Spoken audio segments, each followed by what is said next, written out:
Nitol tata নিবেদিত DBC নিউজের নিয়মিত আয়োজন সংবাদ সম্প্রসারণে সবাইকে স্বাগত জানাচ্ছি আমি শোভন আরেফ।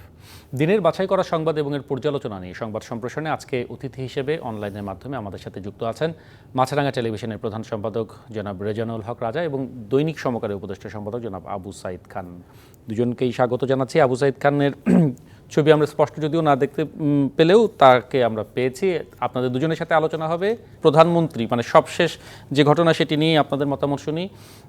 7:30টায় যে জাতির উদ্দেশ্যে ভাষণ রেখেছেন সেখানে সর্বোচ্চ আদালতের রায় আসা পর্যন্ত ধৈর্য ধরার আহ্বান জানিয়েছেন তিনি এবং আন্দোলনকারী শিক্ষার্থীদের হতাশ হতে হবে না এই আশাও তিনি জানিয়েছেন।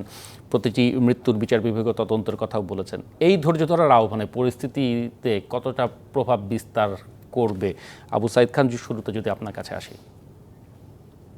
আচ্ছা, আন্দোলন সম্পর্কে প্রধানমন্ত্রী ইতিবাচক মনোভাব দেখিয়েছেন, তারপরেও যে 6টি প্রাণ ঝরে গেল এবং এই ব্যাপারে তদন্ত হবে, কিন্তু প্রশ্নটা হচ্ছে যে আন্দোলনটা কেন দীর্ঘস্থায়ী হলো, এটা একটু ভাববার বিষয়। 2018-তে আন্দোলন হয়েছিল, তো সেই আন্দোলনের সময় কিন্তু একটি যৌক্তিক সমাধানে পৌঁছা যেত। এটা যৌক্তিক সমাধান না হয়ে সরকার একটা পরিপত্র জারি করে, সেখানে কোটাগুলা বিশেষ করে নবম এবং থেকে 13তম গ্রেড পর্যন্ত এটাকে বাতিল করে দেওয়া হতো। আমার মনে হয় সেখানে সংকটটা জিয়ে থাকে। তো কেননা কোটার সেই সময় আন্দোলনকারীরা তারা কিন্তু কোটার সংস্কার চেয়েছিল এবং সংস্কারটাই যুক্তিযুক্ত, কেন কোটা থাকাটা যেমন আদিবাসী সহ তো অন্যান্য পিছিয়ে পড়া জনগোষ্ঠীর জন্য কোটা থাকাটা এটা একটা সাংবিধানিক বিধান। অতএব এই সাংবিধানিক বিধানকে বাদ দিয়ে সেদিন কোটাটা তুলে দেওয়া হলো, একেবারে তুলে দেওয়া হলো, এটা বোধহয় ঠিক ছিল না। যে কারণে আদালত কিন্তু গড়ালো এবং আদালত গড়ানোর পরে তো সেখানে সমস্যাটা আবার নতুন করে দেখা দিচ্ছে। তো আমার কাছে এইটা এক। দ্বিতীয়ত হচ্ছে যে কোটার সংস্কারের জন্য আন্দোলন করা গণতান্ত্রিক অধিকার, সেই আন্দোলন তো সাধারণ ছাত্র সমাজ নেমেছে। কোটা কিংবা কোটায় সেই সাবেক অবস্থায় ফিরে যাওয়ার জন্য আন্দোলন ছাত্রলীগ করতে পারে। জনাব আবু সাইদ খান, ধন্যবাদ। আপনি প্রেক্ষাপটটা বর্ণনা করেছেন খুব সুস্পষ্টভাবে, কিন্তু যে আন্দোলনটি চলছিল গত 24 ঘন্টা 48 ঘন্টায় যেভাবে এটি আসলে পাল্টে গেল, সহিংস রূপ নিল, এতগুলো প্রাণ ঝরে গেল, আমি সেই হ্যাঁ হ্যাঁ মানে প্রধানমন্ত্রীর ভাষণের পরে সেটাতে আসলে কোনো প্রভাব পড়বে কিনা সেই আমি বলি, একই সঙ্গে ছাত্রলীগের প্রোগ্রামে নামাটা ঠিক হয় না। তো এইটা আমার মনে হয় যে যখন একটা দল প্রোগ্রাম করে, একটা অংশ প্রোগ্রাম করে, তারা দেয়, কিন্তু ভিন্ন মতেও আন্দোলন করতে পারে, কিন্তু একই দিনে একই সময় এটা করাটা ঠিক হয় না, যে কারণে এই সংঘর্ষটা হয়েছে। তো এই জায়গাটা থেকেই সরকারকে আগেই সরকার এবং সংশ্লিষ্ট আইন শৃঙ্খলা রক্ষা বাহিনী এই ব্যাপারে সতর্ক হওয়া দরকার ছিল। তবে আর একটা জিনিস হচ্ছে, তৃতীয়ত যদি বলেন, আমার কাছে মনে হয় যে এখনো আন্দোলনকারীদের সঙ্গে সরকারের পক্ষ থেকে যোগাযোগ হয়নি। এই যোগাযোগ হওয়াটা গুরুত্বপূর্ণ এবং এটা আগেই যোগাযোগ হতে পারতো, তাদের সঙ্গে কথা বলা যেতে পারতো। এখানে আইনগত আদালতের বিষয় যা কিছু আছে তা তাদের নিয়ে কথা বলা যেত, কিন্তু এখন পর্যন্ত যে আমার জানা মতে পত্রপত্রিকা যেটা দেখছি, যে এখন পর্যন্ত সরকারের পক্ষ থেকে আন্দোলনকারীদের সঙ্গে কোনো আলোচনা সূত্রপাত করা হয়নি, যে কারণে সংকটটা জিয়ে আছে না, সংকটটা আরো ঘনীভূত হয়েছে। জি, ধন্যবাদ জনাব রেজানুল হক রাজা। আপনি কি মনে করেন প্রধানমন্ত্রীর আজকের এই জাতীয় উদ্দেশ্যে ভাষণ এই পুরো পরিস্থিতিতে কি প্রভাব ফেলবে? সেই সাথে তিনি তো এটাও বলছেন যে সন্ত্রাসীর আন্দোলনে ঢুকে পড়েছেন, তাদের খুঁজে বের করা হবে এবং তার বেশ কয়েকটি আমরা ঘটনাও হয়তো দেখতে পেয়েছি। সব মিলিয়ে পরিস্থিতি কোন দিকে যাচ্ছে আপনার কাছ থেকে জানবো। ধন্যবাদ। সাইদ ভাই প্রেক্ষাপটটা বর্ণনা করেছেন। 2018 সালে যেটা হয়েছিল সেটি ছাত্রদের দাবির চাইতেও বেশি তারা পেয়েছিল বলে মনে হয় এবং সে কারণে তারা এটা মেনেও নিয়েছিল এবং মাননীয় প্রধানমন্ত্রীকে তারা শিক্ষা জননী বা এই ধরনের কিছু একটা টাইটেলও দিয়েছিল, যতটুকু আমার মনে পড়ে। তো যাই হোক, তার পরবর্তী তবে এটা সত্য যে সেই সময়টায় যদি কোটা পুরোপুরি বাতিল না করে যদি সংস্কার করা হতো তাহলে হয়তো আজকের এই পরিস্থিতি উদ্ভব হতো না। সেটা যাই হোক, যেটা হয়েছে এবার আন্দোলন শুরু হওয়ার পরে আমার কাছে মনে হয় যে দুই পক্ষ থেকেই একটা পর একটা ভুল করার কারণেই খুব সহজ একটা সমাধানের জায়গা থেকে আজকে এই পরিণতি হয়েছে। এর মধ্যে অবশ্যই এটা বলতে হবে যে ছাত্রলীগের যে ভূমিকাটা এখানে আমরা সর্বশেষ দেখলাম, মারামারিতে জড়ালো, সংঘর্ষে জড়ালো। যদিও ছাত্রলীগ দাবি করছে যে তারাই প্রথম আক্রান্ত হয়েছে, কিন্তু পরবর্তীকালে ছাত্রলীগ যেটা করেছে সেটি আসলে সেটির কারণেই আজকে আন্দোলন এই এই জায়গাটা এসে দাঁড়িয়েছে বলে আমার মনে হয়। তবে মাননীয় প্রধানমন্ত্রী আজকে তার ভাষণে যেটি বলেছেন, তিনি আন্দোলন, তারপরে যারা হতাহত হয়েছে তাদের ব্যাপারে যে সহানুভূতি দেখিয়েছেন সেটি। সর্বশেষ যে লাইনটা সবচেয়ে বেশি ইম্পর্টেন্ট আমার কাছে মনে হয়, তিনি বলেছেন যে বিষয়টি আদালতে রয়েছে, আদালতে এর আগেও তিনি বলেছেন বা তার দলের নেতারাও বলেছেন, আদালতের একটা আদালতে একটা জায়গায় পৌঁছানো না পর্যন্ত নির্বাহী বিভাগের পক্ষে কিছু করা সম্ভব হচ্ছে না। মাননীয় প্রধানমন্ত্রী আজকে পরিষ্কার মানে একটা একটা পরিষ্কার করে বলেছেন যে ছাত্ররা যেন আদালতের প্রতি আস্থা রাখে, এবং তিনি এটাও বলেছেন যে আমি আশা করি যে আদালত একটা ভালো একটা সিদ্ধান্ত দেবেন এবং তাতে শিক্ষার্থীরা হতাশ হবে না। এই কথাটা তিনি কিন্তু বলেছেন, এটা খুবই ইঙ্গিতপূর্ণ। দেখেন, একটা মামলায় কিন্তু বাদী বিবাদী থাকে, এখানে রাষ্ট্রপক্ষ থাকে। রাষ্ট্রপক্ষের যে আর্গুমেন্ট বা তাদের যে অবস্থান সেটা যখন আদালতের কাছে পেশ করবেন, সেটাই সরকারের ভাষ্য। তো আমার ধারণা যে এই এখন আপিলের ডিভিশনে যে তারিখটা ধার্য আছে, সেইখানে রাষ্ট্রপক্ষ এমন একটা অবস্থান নেবে যাতে কোটা সংস্কারের পথটা খুলে যায়, এবং সেই ইঙ্গিতটা মাননীয় প্রধানমন্ত্রী দিয়েছেন বলে আমার কাছে মনে হয়েছে। তবে এখন যদি ভালো হয়, 7ই আগস্ট পরবর্তী শুনানির তারিখ, এটি অনেক দূরে। এটিকে যদি রাষ্ট্রপক্ষ আবেদন করে এটিকে এগিয়ে আনতে পারে, সেটি আরো ভালো হয়। তো আমি মনে করি যে এখন যে অবস্থা তৈরি হয়েছে আজকে, এবং একটি খুবই ইতিবাচক দিক দেখলাম যে আপনাদের রিপোর্টে দেখলাম যে কোটা আন্দোলনকারীদের আজকে সারাদিন ধরে পুলিশের সঙ্গে বিভিন্ন সময় সংঘর্ষ লিপ্ত ছিল বটে, কিন্তু তারা একটা পর্যায়ে হলে ফিরে যায় এবং হল থেকে তারা বেরিয়ে হল ছেড়ে দেয়। জি। এটা খুবই আমার কাছে ইতিবাচক মনে হয়েছে, এবং আমার কাছে মনে হয় যে একটা সমাধানের দিকে আমরা যাচ্ছি। তবে যদি আদালতের প্রক্রিয়াটা একটু এগিয়ে আনা যায়, তাহলে সব দিক দিয়ে ভালো হয় বলে আমার কাছে মনে হয়। না, প্রধানমন্ত্রী যে বার্তা আপনি যেটা বলেন, যেটি তিনি খুব সুস্পষ্টভাবে ইঙ্গিত করেছেন, এই বার্তাটি আসলে এই সংস্কার আন্দোলনের সাথে যারা আছেন তাদের মধ্যে আস্থা ফেরাতে পারবে কিনা, মূল বিষয়টি তো সেইটি, সেই জায়গাটিতে কোনো প্রভাব ফেলবে বলে মনে করেন? দেখুন, আন্দোলনকারীরা কিন্তু এর আগেও যখন দলের নেতা বা মন্ত্রীরা বলছিলেন যে আপনারা আদালতে এটা নিষ্পত্তি হবে, আপনারা অপেক্ষা করেন, তখন তারা কিন্তু বারবার বলেছিল যে আমরা নির্বাহী বিভাগের কাছ থেকে পরিষ্কার বার্তা শুনতে চাই। তারা সরাসরি নির্বাহী বিভাগের কাছ থেকে জানতে চেয়েছে যে তাদের অবস্থানটা কি। তো নির্বাহী বিভাগের সর্বোচ্চ ব্যক্তি মাননীয় প্রধানমন্ত্রী আজকে যখন সরাসরি এই বক্তব্যটা দিলেন, তাতে আমার আশা যে আন্দোলনকারীরা এই মেসেজটা অন্তত পাবে যে না, নির্বাহী বিভাগ তাদের দাবির ব্যাপারে আন্তরিক এবং একটা যৌক্তিক একটা সমাধান হবে বলে আমার মনে হয়। জি, অনেক ধন্যবাদ জয়নুল হক রাজা, আবু সাইদ খান। আমরা একটা বিরতি নিতে চাই, বিরতির পরে ফিরে এসে ঢাকা নয়, ঢাকার বাইরেও এখনও ছাত্র আন্দোলনের সব জায়গায় পুরোপুরি যে সম্পন্ন হওয়া সেটি হয়নি, সেই বিষয়গুলো নিয়ে আলোচনা করব। অন্য বিষয় থাকবে নিটল টাটা নিবেদিত সংবাদ সম্প্রসারণে। আমরা ফিরছি কিছুক্ষণের মধ্যেই। নিটল টাটা নিবেদিত সংবাদ সম্প্রসারণে আমরা ফিরে এলাম বিরতির পরে। আমাদের সাথে আছেন মাছরাঙা টেলিভিশনের প্রধান সম্পাদক জনাব রেজাউল হক রাজা এবং দৈনিক সমকালীন উপদেষ্টা সম্পাদক জনাব আবু সাইদ খান। আবারও স্বাগত। আমরা স্বাভাবিকভাবেই যে ঘটনাগুলো ঘটছে সেটি নিয়েই আলোচনায় থাকতে চাই। আমাদের যে শিরোনাম ছিল এরকম যে দিনভর পুলিশের সাথে সংঘর্ষের পর ঢাকা বিশ্ববিদ্যালয় ক্যাম্পাস ছাড়লেন শিক্ষার্থীরা, হল ছাড়লেও ঢাকা ছাড়বে না আন্দোলনকারীরা। এবং শুধু ঢাকা না, রাজশাহী, টাঙ্গাইলের মৌলানা ভাসানী বিশ্ববিদ্যালয় এবং ময়মনসিংহের কৃষি বিশ্ববিদ্যালয়ে ভিসি অবরুদ্ধ আছেন। আন্দোলনকারীদের অবরোধে বিভিন্ন জেলায় জেলায় সংঘর্ষ হয়েছে, আহত হয়েছে অর্ধশতাধিক। রাজশাহী বিশ্ববিদ্যালয়ে আমরা বিশেষভাবে জানি যে ছাত্রছাত্রীরা হল ছাড়ার নির্দেশ পেয়ে সেটি এখনও অমান্য করে সেখানেই অবস্থান করছেন। জনাব রেজাউল হক রাজা, আপনি বলছিলেন যে ঢাকা বিশ্ববিদ্যালয়ের হল ছেড়ে যাওয়ার যে সিদ্ধান্ত আন্দোলনকারীরা নিয়েছেন সেটিকে আপনি স্বাগত জানিয়েছেন, কিন্তু পুরো দেশে যে সহিংস পরিস্থিতি এখনও, সেটি আসলে নিয়ন্ত্রণে আনা কতটা চ্যালেঞ্জের হবে, সব দিক বিবেচনা করে আপনি কি মনে করছেন? আমার মনে হয় যে যেহেতু কেন্দ্রীয়ভাবে ঢাকা বিশ্ববিদ্যালয় থেকে আন্দোলনকারীরা সরে গেছে, তো ঢাকা বিশ্ববিদ্যালয় ছেড়ে দিয়েছে, তো তারা পরিস্থিতিটাকে একটু শান্ত করার জন্য, ধরুন আন্দোলন তো করার সময় তো শেষ হয়ে যায় না। আন্দোলন আপনি যখন দেখবেন আপনার দাবি পূরণ হচ্ছে না, তখন আপনি আবারও নতুন করে আন্দোলন শুরু করতে পারেন।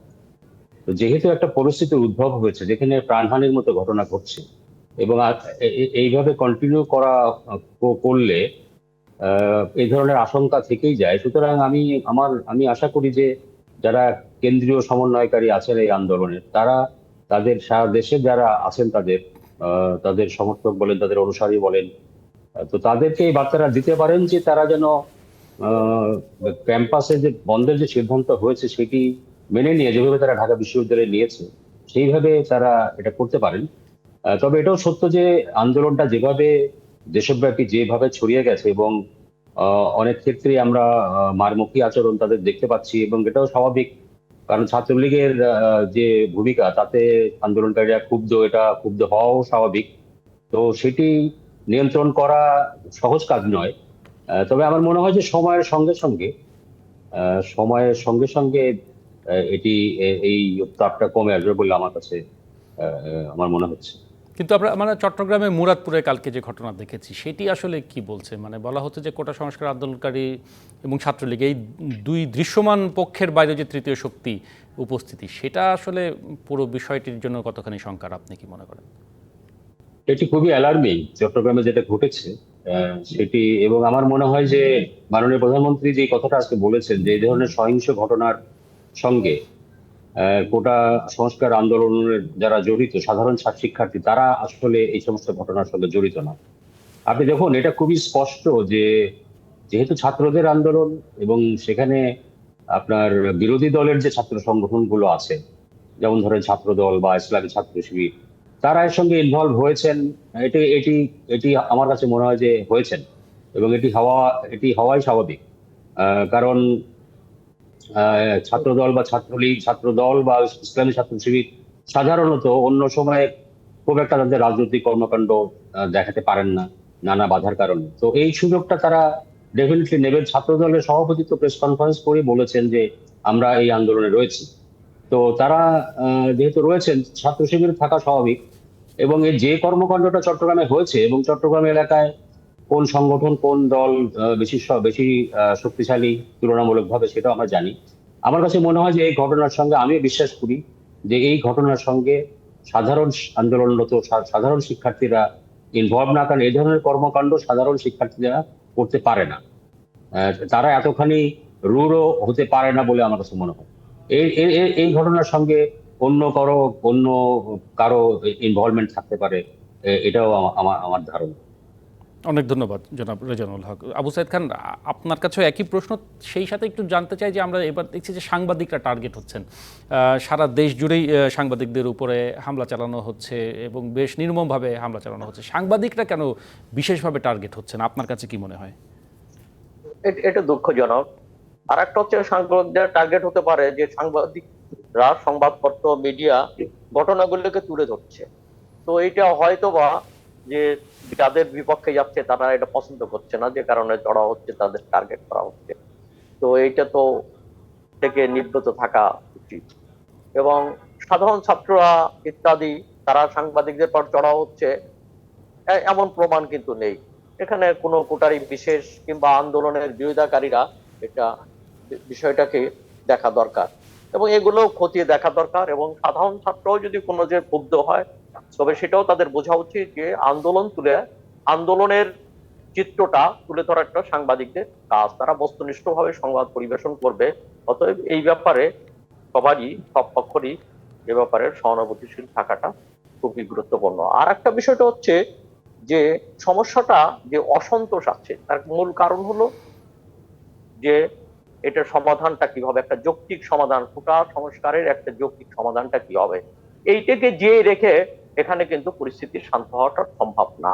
অতএব এই ক্ষেত্রে তো এখন হচ্ছে আদালতে এখানে মামলা আছে, এর মানে এই কি যে প্রশাসন অর্থাৎ নির্বাহী বিভাগ কোনো সিদ্ধান্ত নিতে পারে না। নির্বাহী বিভাগ তো আলোচনা করতে পারে এবং তাদের দৃষ্টিভঙ্গিটাও তারা আন্দোলনকারীদের কাছে তুলে ধরতে পারে যে তারা কি চাইছে, এবং সেই ক্ষেত্রে তো আদালত কোনো বাধা হওয়ার কথা না।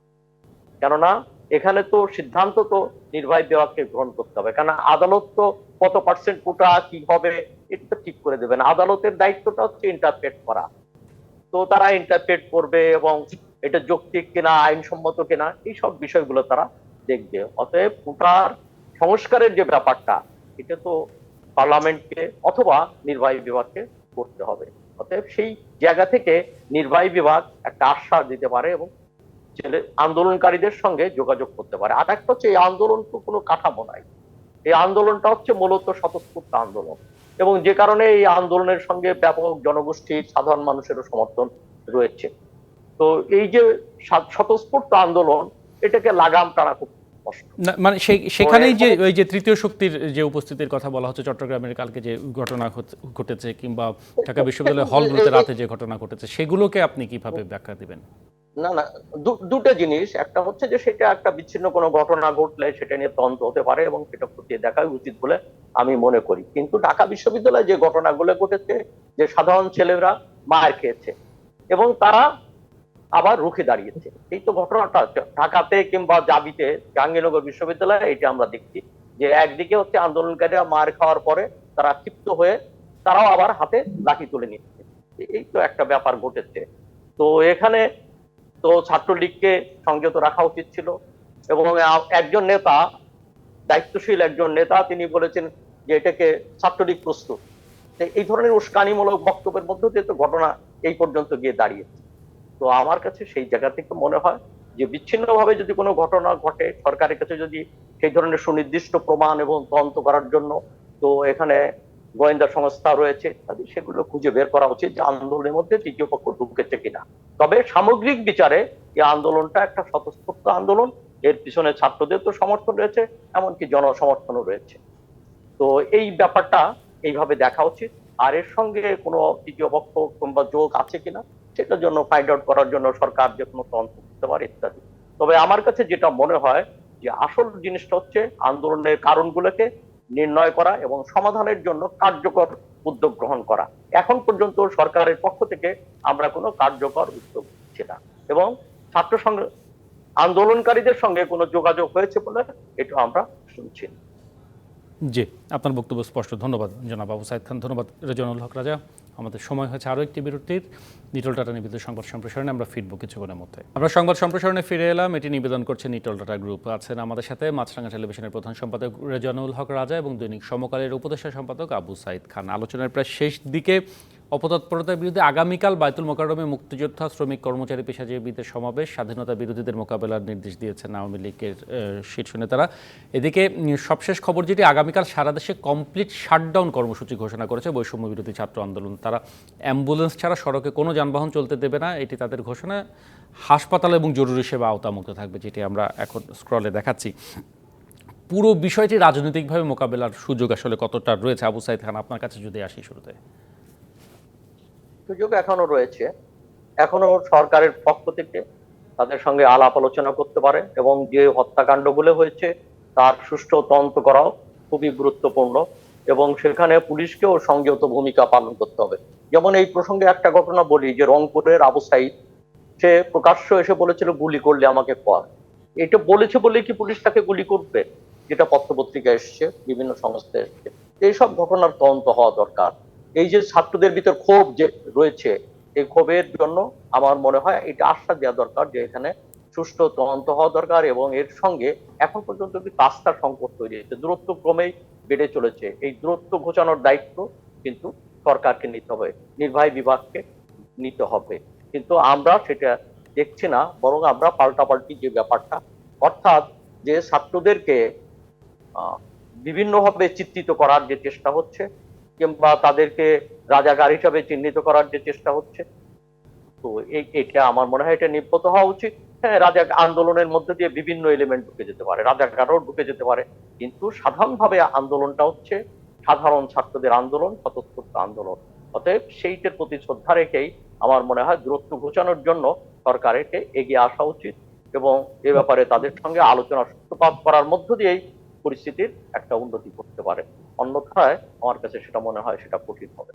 মানে আলোচনাটাকে খুবই বেশি গুরুত্বপূর্ণ বলে মনে করছেন আপনি, আবু সাইদ খান। ধন্যবাদ। রেজানুল হক রাজা, আপনার কাছে কি মনে হয়? সেই সাথে মানে বড় রাজনৈতিক দলগুলোর শীর্ষ নেতারা যে বক্তব্য দিচ্ছেন এই কিছুদিন ধরে, সেইটি আসলে কতখানি দায়িত্বশীলতার পরিচয় দিচ্ছে বা সেটির কি প্রভাব পুরো ঘটনার উপর পড়ছে? কোনো প্রভাব পড়ছে কিনা আদৌ, আপনি কি মনে করেন?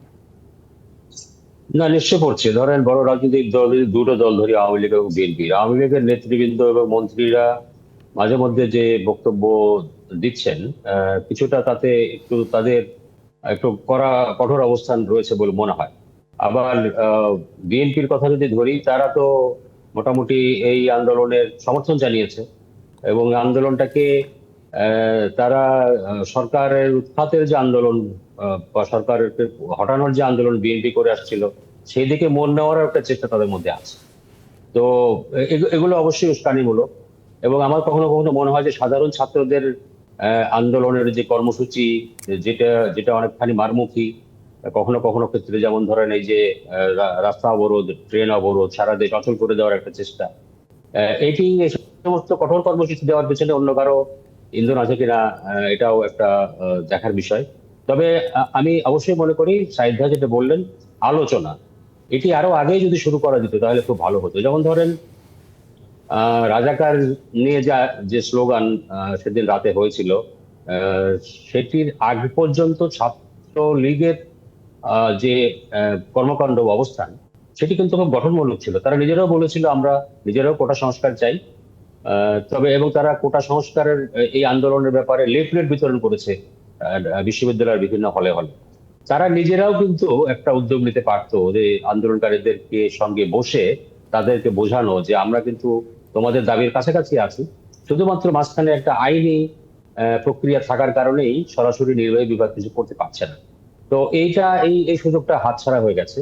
তবে যাই হোক, এত এরকম একটা আন্দোলনের যে পর্যায়ে গেছে, হুট করে আন্দোলনকারীরা সরে আসবে এটাও আশা করা যায় না। সেই কারণেই তারা কর্মসূচি দিয়েছে। তবে আন্দোলনের পাশাপাশি আলোচনাও কিন্তু চলতে পারে। সেটি আপনি যদি ধরেন পাবলিকলি না হলেও আপনি তো অন্যভাবেও একটা আলোচনা করতে পারেন। এই আলোচনা করলে আমার মনে হয় যে তাদের যে ক্ষোভ, যে সেটি একটু কমতে পারে এবং হয়তো আইনি প্রক্রিয়া শেষ হওয়া পর্যন্ত তাদেরকে নিবৃত্ত করা সম্ভব হতে পারে, যদি সরকারের নির্বাহী বিভাগের পক্ষ থেকে সুস্পষ্টভাবে সরাসরি আলোচনার টেবিলে যদি এরকম কোনো আশ্বাস তাদেরকে দেওয়া হয়। সেটি স্পষ্ট। আর আগামীকাল যে কর্মসূচি আমরা দেখছি, সেগুলি কি মানে পুরো পরিস্থিতিতে কোনো প্রভাব ফেলতে পারে? কমপ্লিটলি শাটডাউন না, ঘোষণা দেওয়া হচ্ছে, আবার এদিকে একটি সমাবেশের ডাক দেওয়া হয়েছে বায়তুল মোকাররম প্রাঙ্গণে। কিছুটা তো হয়। শাটডাউনের সঙ্গে পাবলিক সমাবেশের কোনো সম্পর্ক নাই। যদি এরকম পাল্টা কর্মসূচি দেওয়া হতো যে না, আমরা রাস্তায় থাকবো, আহ, তো যেরকম ভাবে মাঝখানে ইলেকশনের আগে আওয়ামী লীগ বিএনপির সমাবেশ হয়েছে জি। না পাল্টাপাল্টি, সেরকম এটি আমি সেভাবে মনে করি না। কারণ এই সমাবেশ তারা আগামীকালকার যে সমাবেশ, মুক্তিযোদ্ধাদের পক্ষ থেকে এটি আগেই ডাকা হয়েছে। সো এটা পাল্টা প্রোগ্রাম নয়। তো দেখা যাক কালকের কর্মসূচিটা কিরকম ভাবে হয়, সেটি দেখার পরেও বলার সুযোগ থাকবে যে আন্দোলনটা আসলে কোন দিকে যাচ্ছে। নিশ্চয়ই। অনেক ধন্যবাদ আপনাকে রেজানুল হক রাজা, ধন্যবাদ জনাব আবু সাইদ খান, এবং ধন্যবাদ জানাতে চাই যারা এতক্ষণ আমাদের সাথে ছিলেন। এই ছিল আমাদের আজকের নিউট্রাল ডটা নিবেদিত সংবাদ সম্প্রসারণে। থাকুন ডিবিসি নিউজের সাথে।